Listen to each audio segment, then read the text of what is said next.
அன்புக்குரியவர்களே, ஆண்டவராகிய இயேசு கிறிஸ்து நாமத்திலே நான் உங்களை வாழ்த்துகிறேன். அதிகாலையில் ஆண்டவராகிய இயேசுவோடு என்ற நிகழ்விலே கலந்து கொள்ள வந்திருக்கிற எனக்கு அருமையான சகோதரனே, சகோதரியே, இன்றைக்கும் கர்த்தர் தம்முடைய வசனத்தை அனுப்பி உங்களை சத்தியத்திலே பலப்படுத்தி சாட்சியாக நிறுத்தி உயர்த்துவார்.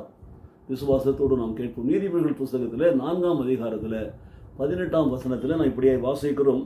நீதிமான்களுடைய பாதை நடுப்பகல் வரைக்கும் அதிகமாய் பிரகாசிக்கிற சூரிய பிரகாசம் போல் இருக்குமா? நீதிமான்களுடைய பாதை நடுப்பகல் வரைக்கும் அதிகமாய் பிரகாசிக்கிற சூரிய பிரகாசம் போல் இருக்கும். எனக்கு பிரியமானவர்களே, நீதிமான்களை நேசிக்கிற கர்த்தர் நீதிமான்களுடைய பாதையில் எப்பொழுதும் வெளிச்சம் இருக்கும்படி செய்கிறார். ஏனென்றால் நீதிமான்கள் வெளிச்சத்தின் பிள்ளைகளாய் நடக்கிற பொழுது அவர்களே மற்றவர்களுக்கு வெளிச்சமாய் இருப்பார்கள். மாத்திரமல்ல, அவர் நடந்து செல்கிற பாதை சூரிய பிரகாசம் போல் வெளிச்சமாக இருக்கும்.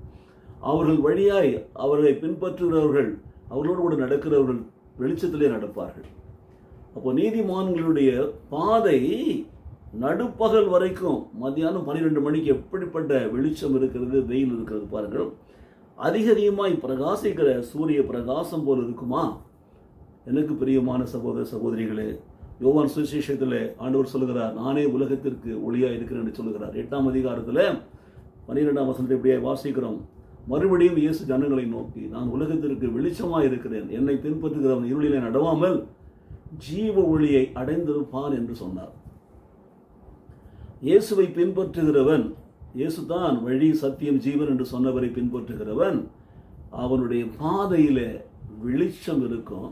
நடுப்பகல் வரைக்கும் அதிகமாய் பிரகாசிக்கிற சூரிய பிரகாசம் போல் இருக்கிற வெளிச்சம் இருக்கும். அவன் வெளிச்சத்திலே நடப்பான், அவனோடு கூட நடக்கிற வெளிச்சத்திலே நடப்பார்கள் என்று பார்க்கிறோம். அவன் இயேசுவை பின்பற்றுகிறவனாக இருப்பான்.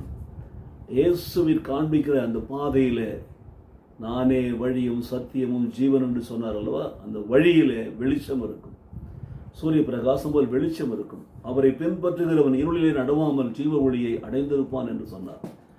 அதே ஆண்டவர் இயேசு மத்தேயு சுவிசேஷம் 5ஆம் அதிகாரத்தில் 14ஆம் வசனத்தில் சொல்லியிருக்கிறார், நீங்கள் உலகத்திற்கு வெளிச்சமாய் இருக்கிறேன்னு சொல்கிறார் பாருங்கள். யோவான் 8:12 நான் உலகத்திற்கு ஒளியாக இருக்கணும்னு சொன்னவர் மத்தேயு 5:14 சொல்லுகிறார், நீங்கள் உலகத்திற்கு வெளிச்சமாய் இருக்கிறீர்கள், மலைமேல் இருக்கிற பட்டணம் மறைவாய் இருக்க மாட்டாது. நீங்கள் அநேகருடைய வாழ்க்கையிலே ஒளி கொடுக்கும்படி கர்த்தர் உங்களை மலைமேல் உள்ள பட்டணமாக, குன்றின் மேல் இருக்கிற விளக்காக, வெளிச்சமாக வைப்பாராம். அப்போ நீங்கள் உலகத்திற்கு வெளிச்சமாக இருக்கிறீர்கள். அதுதான் இன்றைக்கு தேவன் நம்மிடத்தில் எதிர்பார்க்கிற காரியம்.